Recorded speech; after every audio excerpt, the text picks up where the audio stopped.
What's up, y'all? This is AD Walker, the pusher, to grow, the motivator. Brothers of Legacy will be starting in the next few minutes, as you can see by the timer. But I just wanted to thank you for watching and being a part of our growth and all the things that we are a part of.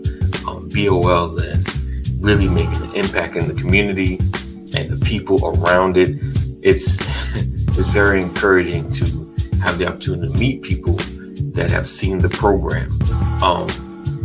Also, I want to encourage you to watch the other programs that I'm a part of and BOL is connected to, like Sisters of Legacy, Purpose for Forever, Solomon's Temple, and the Brothers Who Talk. We are in the process of doing some big things coming in December, and I'm excited for the changes that are happening. So, two things I need you to do. First off, I know you're watching this, so make sure you share. This is an opportunity to share. Yes, we're not live yet, but this is your chance to share. Tag somebody, tag another brother, tag another sister that really needs to be a part of this community as we discuss the issues that we're facing as men, as Black men, and as leaders in our household. It is imperative that you are a part of this conversation, because through conversation, change happens. Also, and I've said this before, but we are in the process of growing and expanding. And with that, we're asking you to contribute into that growth. So you have an opportunity to go to Cash App, $BOL 2019. This gives you an opportunity to invest in Brothers of Legacy growth as we reach different states and reach out and connect with you straight away and help other men become better men. So even if you don't give one time, you can give. I'm pushing the dollar drive, just $1. You know, if you do it once a month, $1, it helps with our growth. Every little bit helps. So I'm encouraging you to when you have the opportunity, do it now, right before we start. You can give into the Brothers of Legacy. So stay tuned. Listen, we have an awesome show as we always do. I appreciate you taking this time, and time is running short. So I want you to be blessed, keep pushing, keep growing, and enjoy the show.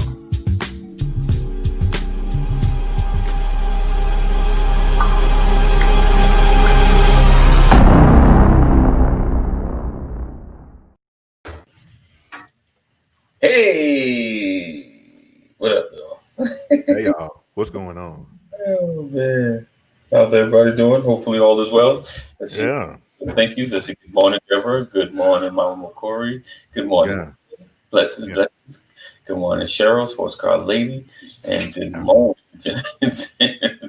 I want to say in the building. Oh, let me put this mic a little closer. Go ahead. I want to say happy day before my day off day. Day before my day off day. All right. Whoop, whoop. Whoop, whoop. Hump day. Or AKA hump day. You know what I mean? Good morning. Anyway, how y'all doing? Thanks for coming through, guys. Hey, King, what's going on, man? Oh, man. All right. So we have another awesome show today. Let's see. Hold on. Un momento, por favor. Let's see. Change this. English, sir. English. No habla English. Let's see. All right. So we're going to be talking about some interesting stuff today. So let's kick this off, get this rolling. So I appreciate you guys rocking with my podcast. People, I appreciate you guys rocking with us as well. Make sure you share, get rate and review. And if you're on here live and you've never been to the podcast and you like, I want to check out some of the other episodes, go to the podcast, check out the episodes. Let me know what you think. Let me know how you can hear well.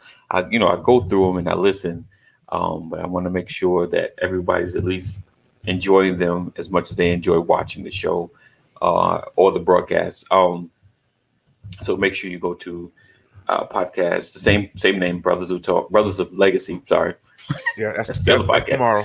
That's tomorrow. Brothers of Legacy. So make sure you rate, review, and we come on every day. You did. Oh, yeah, this is our first shirt. The Brothers This is United. our first shirt. Yeah. Oh God. You know how long ago that was?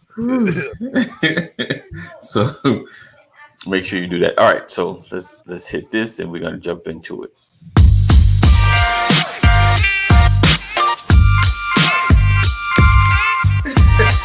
I didn't want to catch that. Morning, good morning, good morning, good morning. Welcome to another. Good morning, good morning, good morning, good morning. What's up, everybody?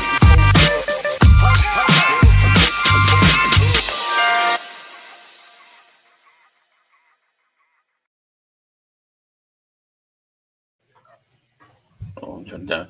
All right. Thank you guys again for rocking with us. What? Oh, I thought you was eating something. Gotta get the lips right. Make sure they're not chapped. A little Gotta make chappy chat. sure. All Yeah, right. man. Oh, so today, where we at? We're talking about, is there a double standard between men and women? You know, what's allowed with men, what's not allowed with women. Um, and then some of the terms used. What's our first thought? So, my brother Terry said something yesterday. Oh, I did. Okay. Oh, yes. And and so when I say it, I want your first initial thought on what you see. And I want everybody to be honest about exactly what you see. All right? Can we have some transparency and honesty here? All Sure. right. Let's So do it. That's what we're the here for. term Terry used was you can't turn a hoe into a housewife. I said What's that. the first thing you see? Yeah. Yeah, and then we're gonna crack into that egg Okay. right there. I didn't realize I said that. What do You you know me, I'm see? always running my mouth and I have no idea what I'm saying. But yeah, but I don't think it's necessarily a double standard. I think that is something I heard that as a kid, Of you course, know, it's like a lot of stuff from we one of hear my is uncles. kids, Yeah, I heard that from one of my uncles, right? and I've always kind of believed it or digged it. Like, okay, you really can't. Um, so I'm not sure where you want me to go with it. I mean, I just it's something that I heard as a Well, kid, so and I never really. my thing is that term isn't really true. It's not true It's because okay. a Yeah, whole is not really selected upon one gender, right. That goes both ways. Yeah, yeah, yeah. That right? goes both ways. Yeah, yeah. So Because I was a everybody, hoe. right? Right. But we always do the whole and the housewife. You know, we Yeah. all in the dudes maybe dogs or players. You Right. know, so I feel like there is such a double standard when it comes to that. Um, Yeah. like we talked about yesterday, addressing. Let's see. Hold on, let me get some of these coals. Let me get some of these Exactly. comments from Cole. Exactly, Ephraim. I have discovered there's a Yeah. personal double standard that favors women. There is more societal double standard that favors men. Yes, indeed.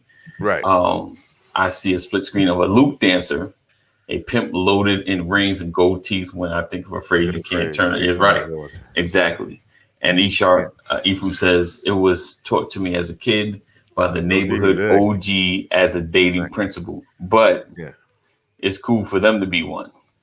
Yeah. you I know, mean, I'm just saying, like it's kind of like how Sam was saying, we're teaching our daughters what to be, right. but we don't teach our men who they should be. Right. You understand what I'm saying? But Like this, the same standard this is the exact same standard when it comes in this space. yeah. Let's see. Don't save her. She don't want to be saved. She sold on. She I sold on. mean, but let's keep it 100. Need to do a guy. Either he's going to be who he is, or he's going to realize he needs to change. Yeah. I mean, Go ahead. it's You it's a seem it's a like you got it's, a lot of stuff to yeah. say. Come on, brother. It's a, Come on it's with a it. bad stand. It's a bad stand. I mean, because me personally, I was one of those people, and Right. I couldn't keep it. I couldn't keep it together, and so it was. You couldn't turn me into no husband, right? Right. Because I was such a I was bad. I was a bad husband. My first Right. 2 marriages, I was terrible What's up, Rich? because I couldn't keep it together. What's up, Richard?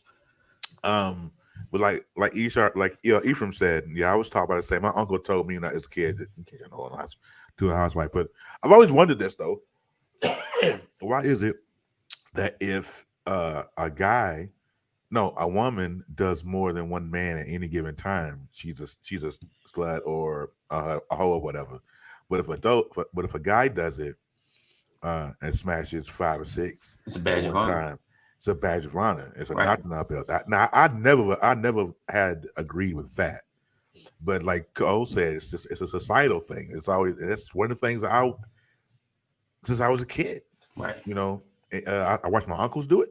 Right. I watch, I did it coming Right. up, and it's like, I can get up, but as soon as, you know, Right. she do something else, or she even look at a dude differently, Right. then she a hoe, which is Right. not fair.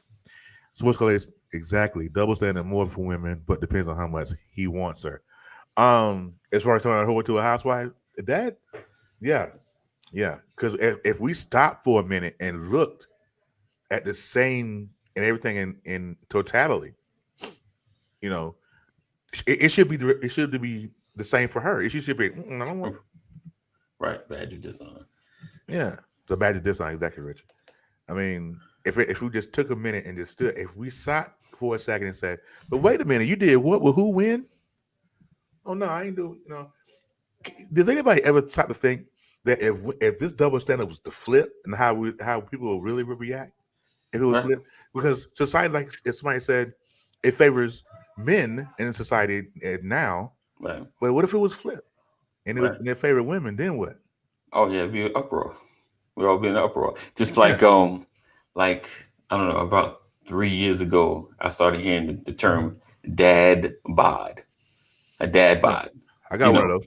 Yeah, right. But it's kind of and I always say it's kind of a way, for those men that are in power that control the media to mm, turn, to normalize our one pack as opposed to I got no packs, bro.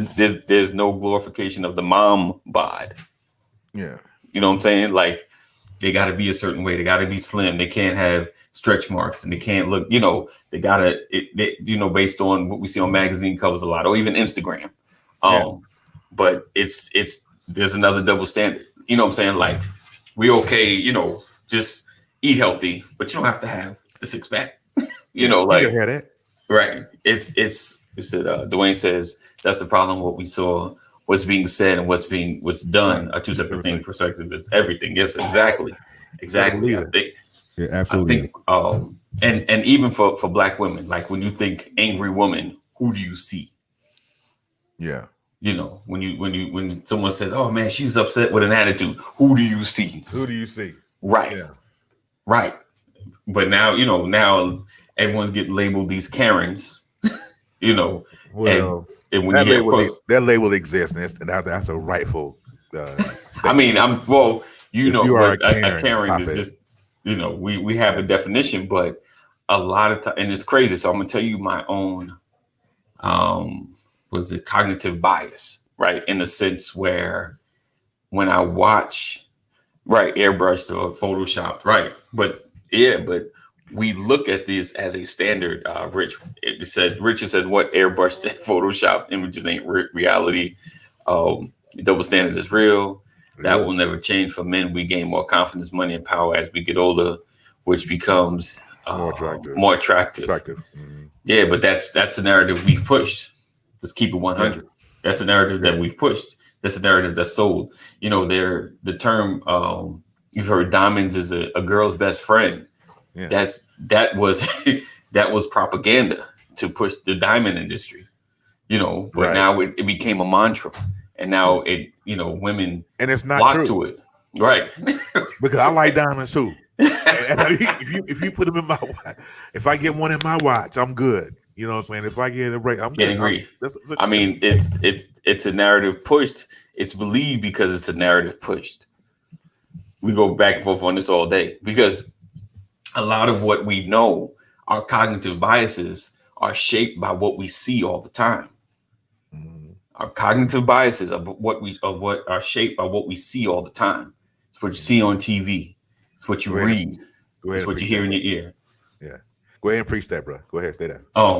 Because the state of Black America's the way it is a lot of times because what we've seen, what we've been taught, because we even have some bias against ourselves because of this, because of what we've seen and what we've been taught and what we always hear. It changes, it shapes how we act. It shapes how we live. But it's taking us having to think a little different. Men typically get better with time. We look more distinguished. I mean, some do. I mean, I know the whole black don't crack. Some do. Oh, yeah. But it's all about I crack, bro. It's all about how you've been living, from the 20s to the 30s, rolling into the 40s. Because real talk, some folks have seen at my same exact age, I'm looking like, do I look like that to other people? Yeah, I hope not. Because in my mind, I'm like, maybe I'm fooling myself. And I look exactly like that. Because at first I was like, ooh, like I was, I used to work, retail. I get an idea like, you're the same age as me. So, maybe it was like, I think in my head, like maybe I see my face all the time. I have a thought process thinking like I'm straight. Let's see, boom. But isn't it your choice to believe or not to believe? Yes, indeed, Richard. But if you don't know better, if you don't know different, or if you don't know another perspective, you can only have what's in front of you. Like this is the reason for these conversations. Right. My plan, my goal with the Golden dropped the paragraph. What's up, Dwayne? What's up? My goal with these conversations are to shift the mindset and put a different spin on it, put a different perspective on it, so that we can begin to see things just a little differently. That's my goal with Brothers of Legacy. One, to get rid of a lot of these biases, and two, to begin to get rid of these double standards. You see, boom. And Romello said, your appearance is an important element in peaking order of society. Something, again, that will... I'll wait for that answer. All right. So Cole said, to your point, AD, my father always tells the story of when I saw my first homeless person. I lived around many of them, but they were Black, and I didn't regard them as such. That first homeless person I saw was white. Right. That was when he knew I wouldn't have a negative viewpoint toward my own culture. Yes, indeed. Let's see. It's conditioning, bro. That's at the end of the day, it's conditioning, and we can point out. I'll put it like this, and Romello, bro, I have the utmost respect for you, and I agree with a lot of what you say. But in this case, I think what you're saying is an example of what Candace Owens is.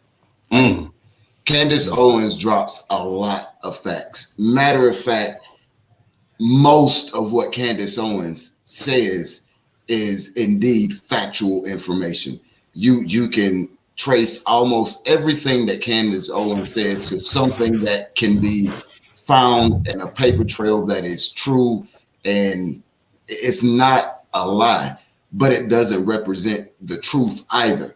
It only shows one side of the coin.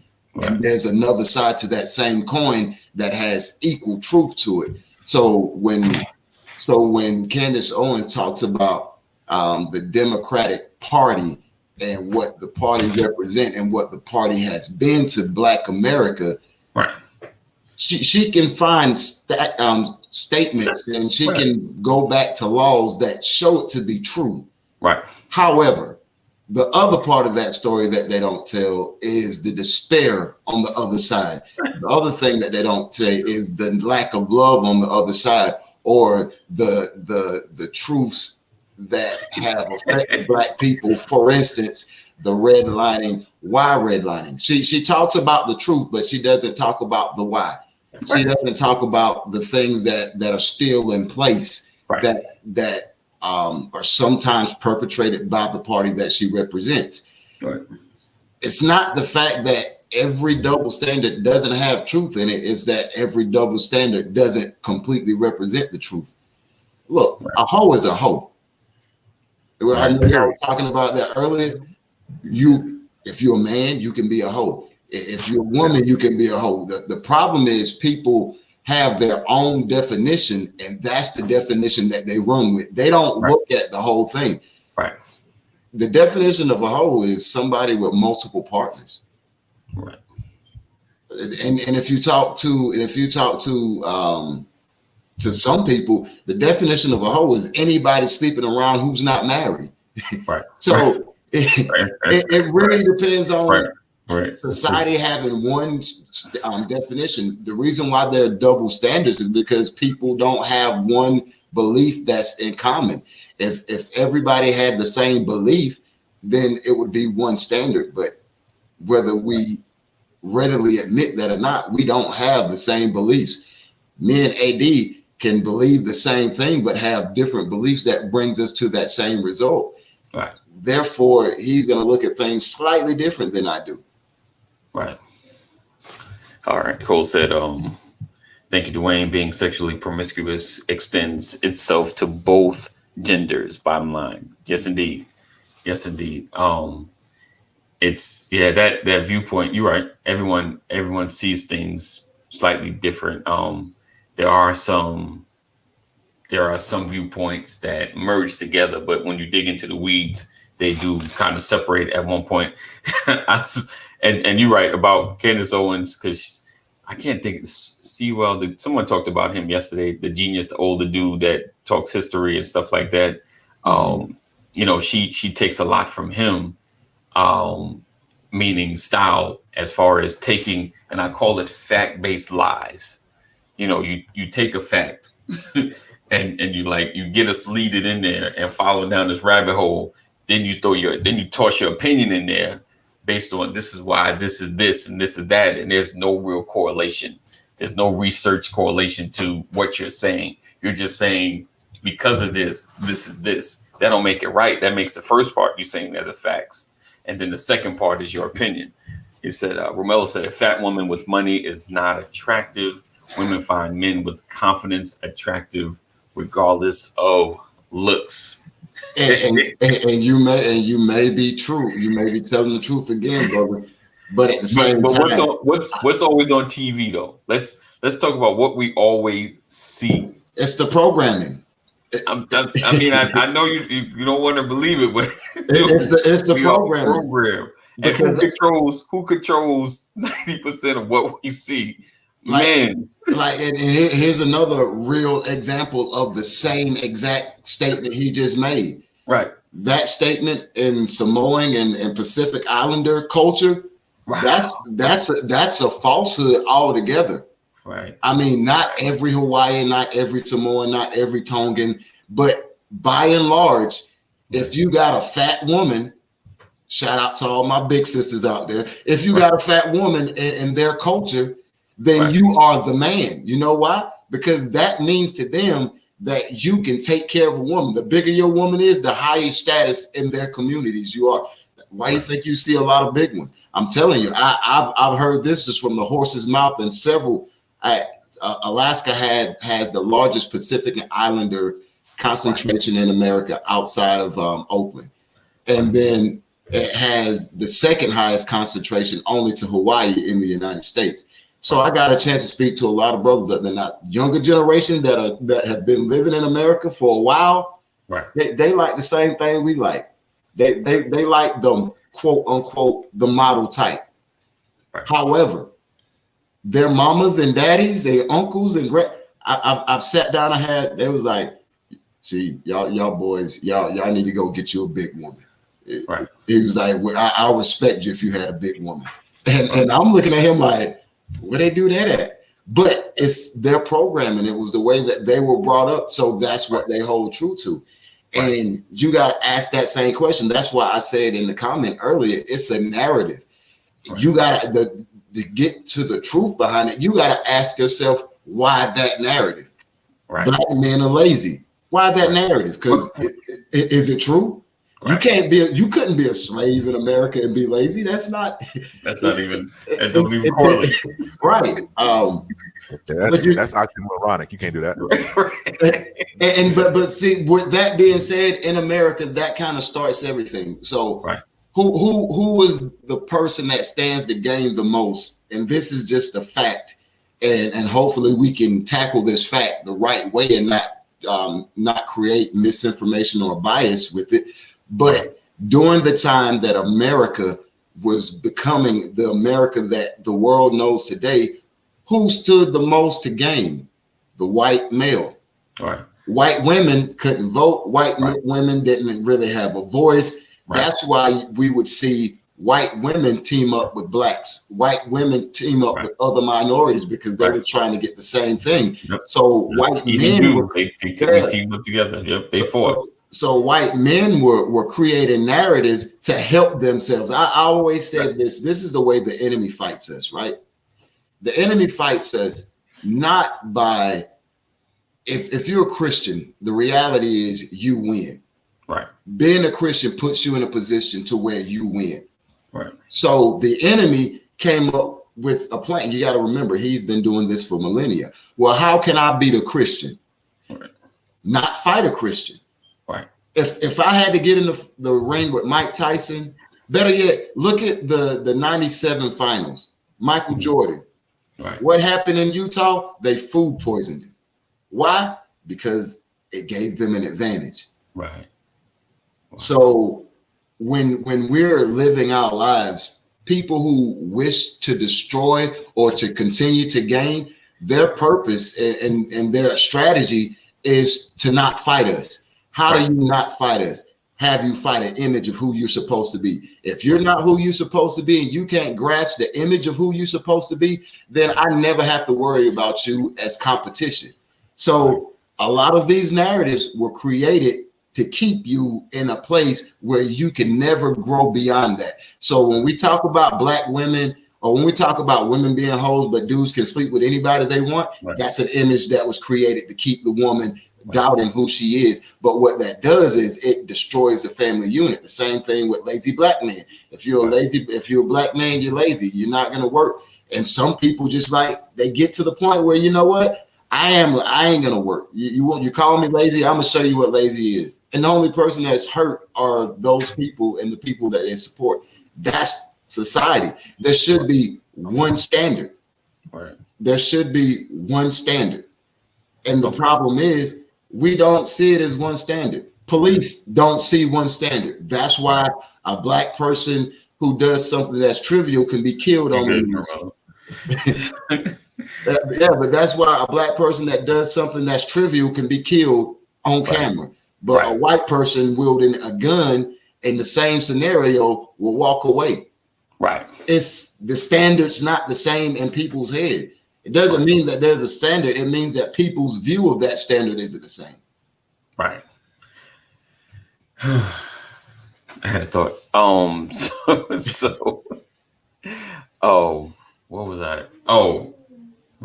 Okay, so I was gonna make an example for, like we was talking about the women and the big women, and I've been binge watching a lot of old TV shows, and if you ever noticed, like at least 80s to early 90s, like most women were like slim, like other than Nell Carter, who else? Mabel, I think from What's Happening. Unless they're like a main star, like if they were they were all slim.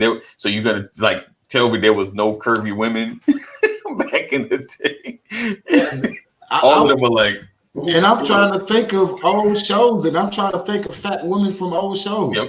None had. Florida Evans was the biggest person I remember on Hit Time. Yep. And they were always mamas. They were mamas or maids or caretakers. That's the only way they were able to get any fluff on their body. I can't remember a fat person on the Jeffersons. Right. Not women. Or the Cosbys. And these ain't women. Even old shows. Not women. Nope. Not until like 2000 they started actually having women with real bodies. Nell Carter might be the first fat woman. Roseanne, but you got to be. She was a mama though. Roseanne was the mama. She wasn't she was a mom. She wasn't like a friend or just hanging out, like not until like 2000 did they start actually. And I think Roseanne might have been the first one that was even a mom that was just like the star. Right. Yeah, because it was her. It was about her. That may have been when TV started flipping a little bit. Yeah. Right. But I can almost guarantee you, bro, that there was probably a fat woman that was pushing that. And nothing again. And let me change. It probably was a bigger woman that was pushing that. Right. That was pushing that issue. Because outside of that, it was like, why? Right. Wow. Right. Yeah. Because it's funny. I've really thought about that lately. And it's crazy. Like you get all big size, all kinds of sizes of dudes, but you never got all sizes of women. He said, hold on, let me get this one. He said, Cole said the women in the 70s were very slim. You started to see the trend go thinner with women in the 60s. Look at Diana Ross, right, during the 60s performance. And that became the body type for women, right? Romello said, I'm living in Miami now. I see fat dudes with dimes on regular.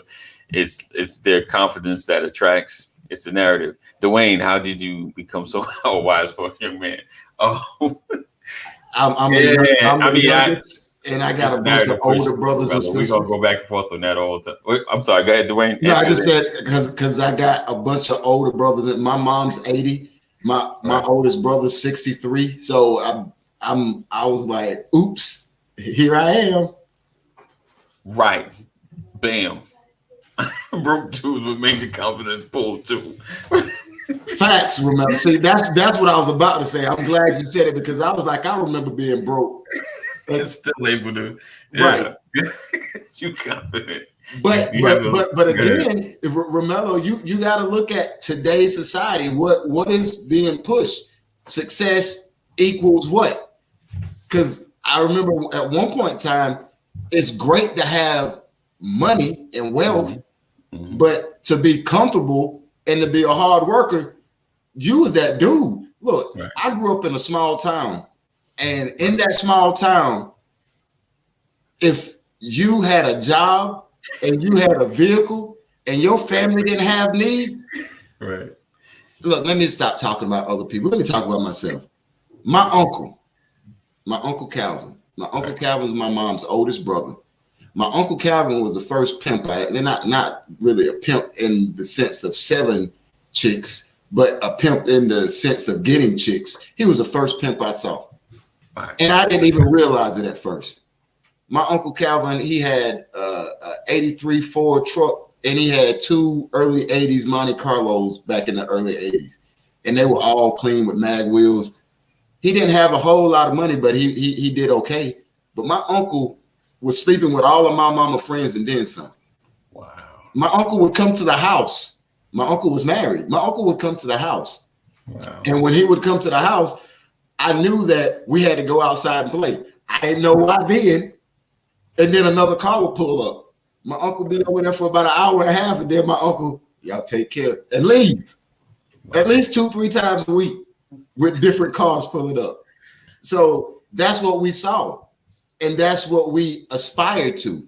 Wow. Now we're in the era where the bling, I mean, everything is about securing the bag.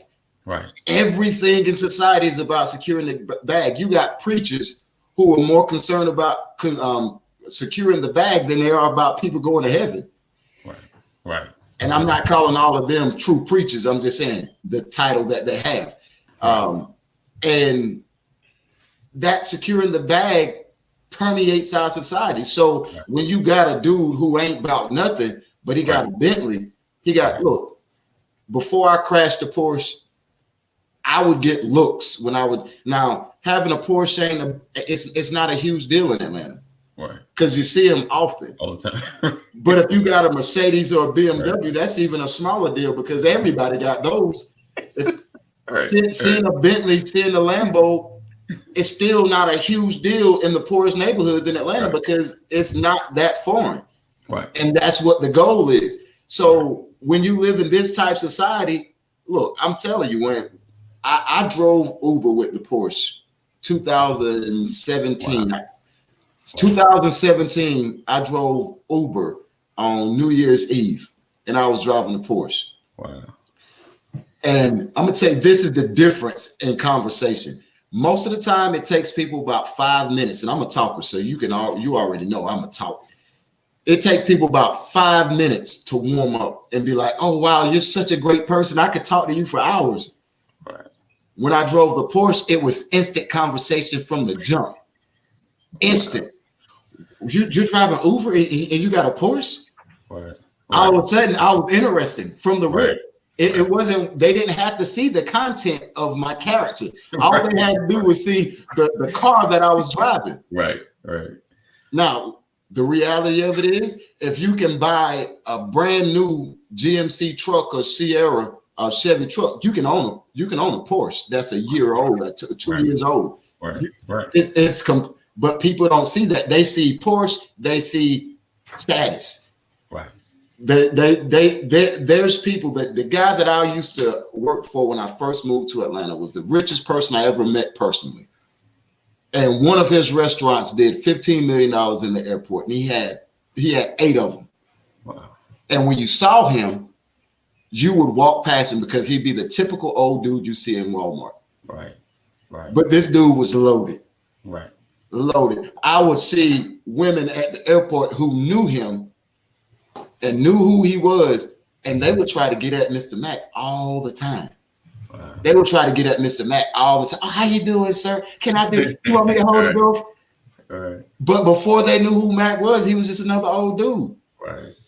I think that speaks more to people's character than it does about who really can get a girl. Right. Those girls are basing their life off society and societal norms. So people who got money, people who selling dope, people who in the game, they obviously are gonna have that, and that part hasn't changed. Right. You can tell me to shut up and jump in anytime, AD. I'm about to jump in. I'm filling space. I'm just making sure there's no dead spaces. No, you good. So hold on. We're gonna take a quick break. We're gonna come right back. Hold on.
All right, we're back. So my question, right? So, like we talked about the '80s and how the shifting in mindset changed.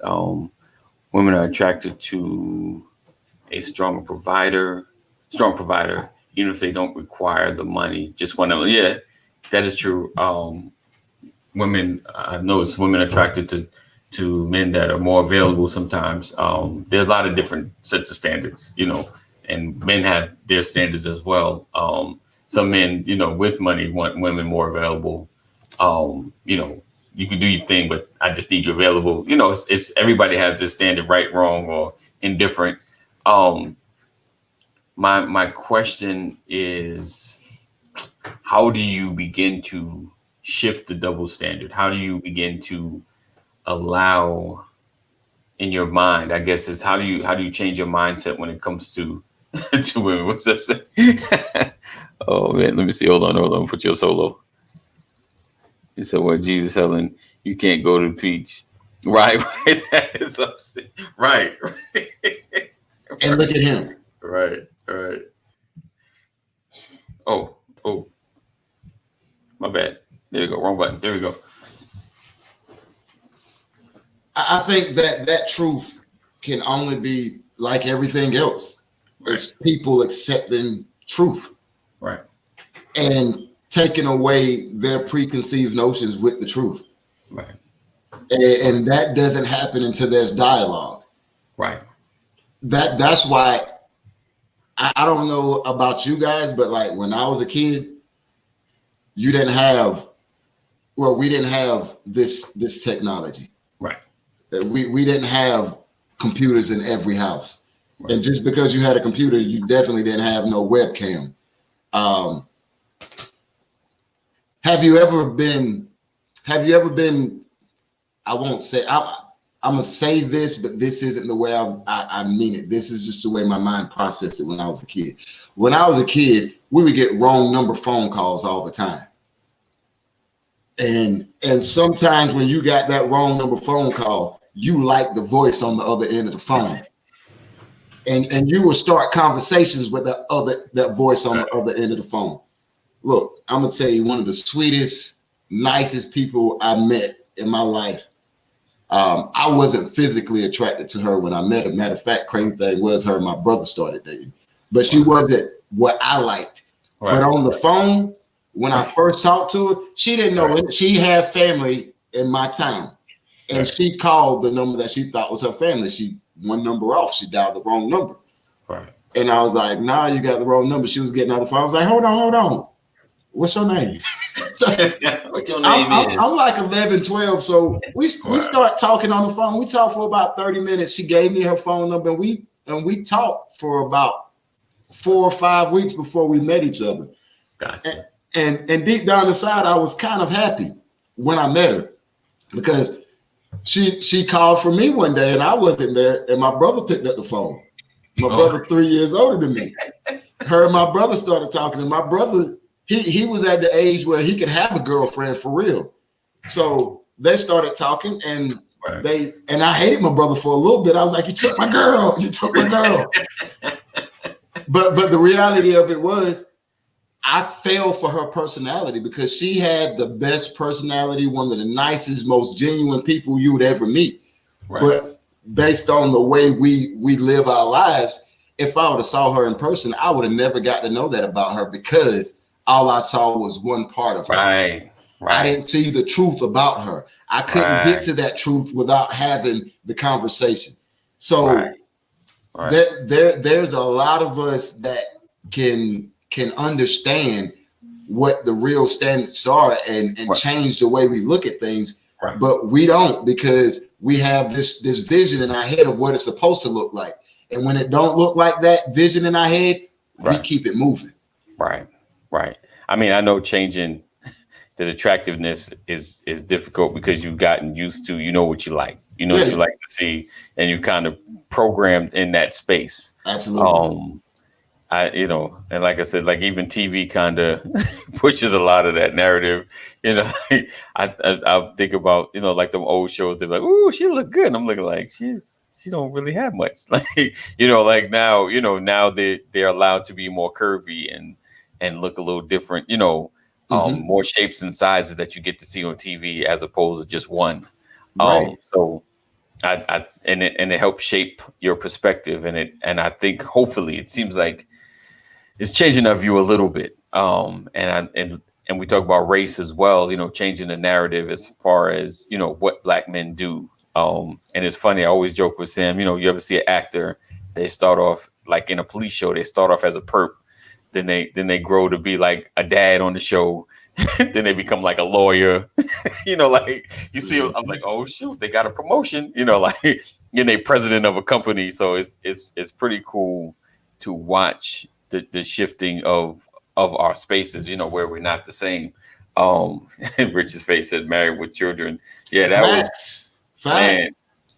That show hit. That show was straight stereotypes. Everything about that show was about stereotypes. Right.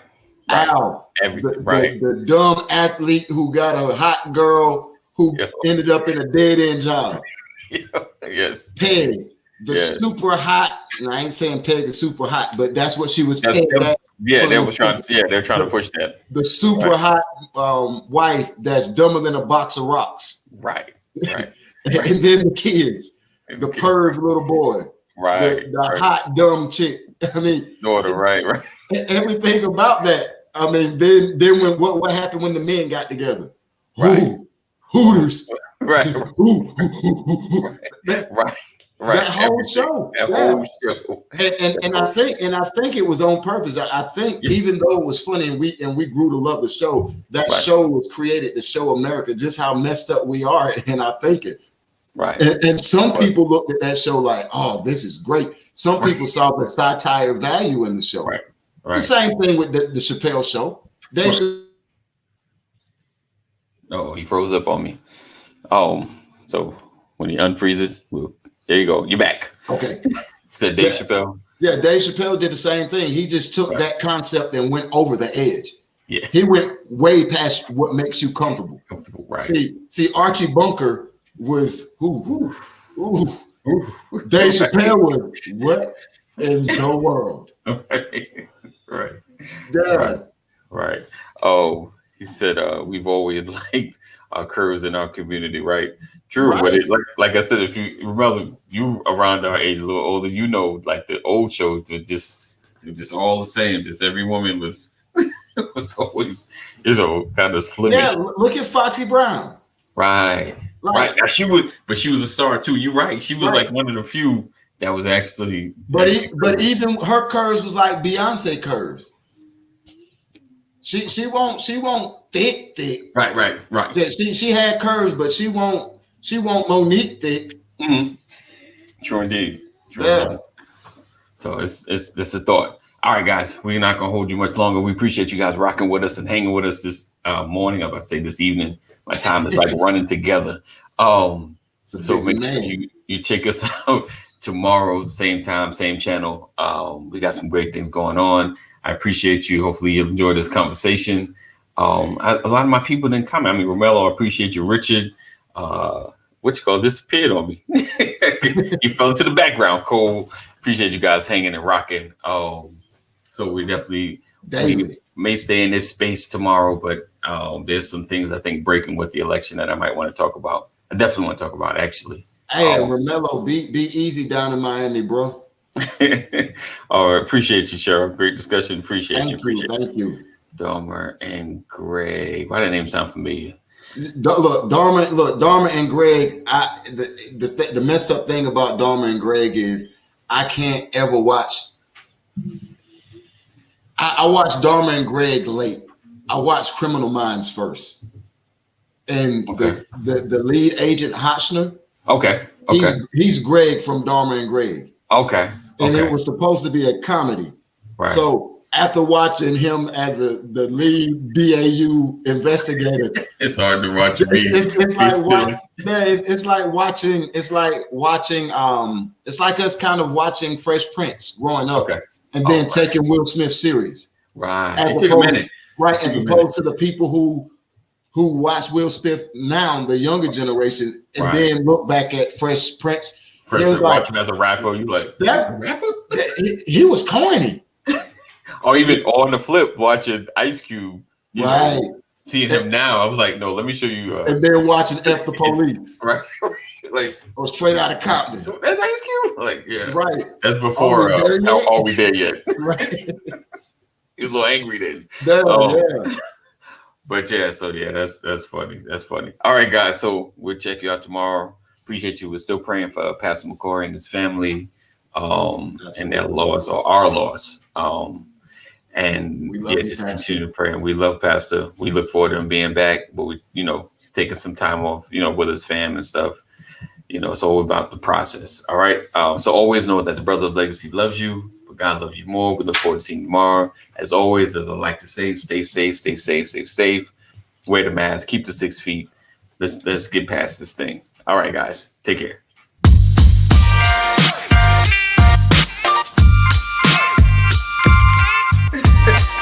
I didn't want to catch that. Good morning. Welcome to another. Good morning.